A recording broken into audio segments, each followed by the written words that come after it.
नमस्कार, मैं हूं अदिति नागर और आप देख रहे हैं पॉलिटिकल कॉरिडोर। नई संसद, नया इतिहास। ये फिजा नहीं है और मेरे लिए तो खास करके ये सब कुछ नया है। भारत को आज दो तरह से देखा जा सकता है।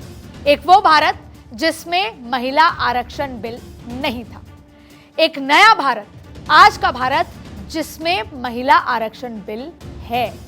मैं उस भारत में रहती हूं जहां महिला आरक्षण बिल पास हो चुका है।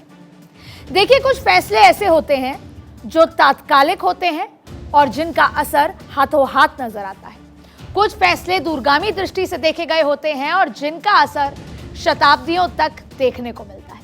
मोदी जी का महिला आरक्षण को लेकर लिया गया ये फैसला क्रांतिकारी फैसला है।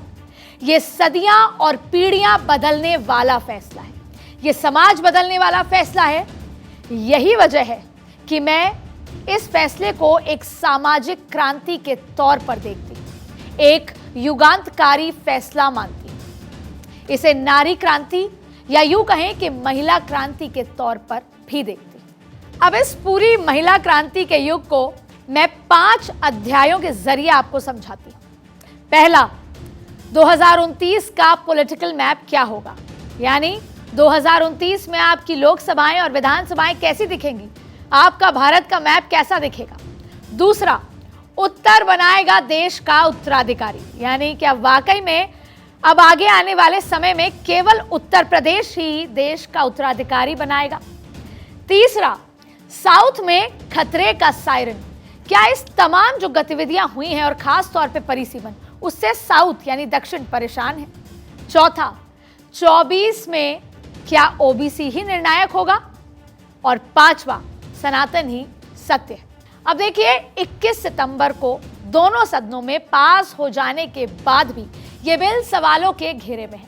कांग्रेस ने इसका समर्थन जरूर किया, लेकिन कुछ इफ्स एंड बट्स के साथ, क्योंकि बीजेपी का लाया हुआ यह बिल, ध्यान से सुनिएगा, मनमोहन सरकार में लाए गए बिल से कुछ अलग है। दरअसल मनमोहन सरकार में लाए गए बिल में महिला आरक्षण के साथ जनगणना और परिसीमन का कोई क्लॉज मौजूद नहीं था। बिल में जनगणना और परिसीमन क्लॉज को इंक्लूड किया गया है। अब जिसके बाद कांग्रेस नेता राहुल गांधी का कहना है कि यह बिल सिर्फ चुनावी फायदे के लिए लाया गया है, यह आने वाले 10 सालों में भी लागू नहीं हो पाएगा। वहीं गृह मंत्री अमित शाह ने इसका जवाब देते हुए कहा कि परिसीमन के बाद ही इस बिल को लागू करने से पारदर्शिता आएगी, और अगर बिना परिसीमन कराए इस बिल को लागू किया जाता है और कल को वायनाड की सीट आरक्षित हो जाती है, तो कहा जाएगा कि ये बीजेपी का पॉलिटिकल मोटिवेटेड तरीका है वायनाड को आरक्षित करने का, इस पूरे गेम को बदलने का। तो एक प्रकार से ये डिस्ट्रैक्शन टैक्टिक है, डाइवर्जन टैक्टिक है। डाइवर्जन किस चीज से हो रहा है?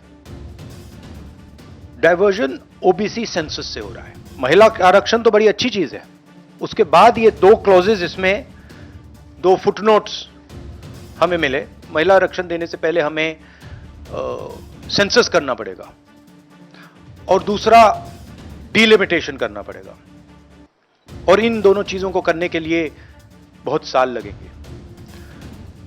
सच्चाई यह है कि महिला आरक्षण को आज किया जा सकता है, मगर रियलिटी यह है कि ये इंप्लीमेंट आज से 10 साल बाद होगा। यह भी नहीं मालूम कि होगा या नहीं होगा। मान्यवर, इससे कोई देरी नहीं होनी है। चुनाव के बाद तुरंत ही जनगणना और डिलिमिटेशन दोनों होंगे, और बहुत जल्द ये दिन आएगा कि सदन में 1/3 माताएं यहां बैठकर देश के भाग्य को तय करती होगी।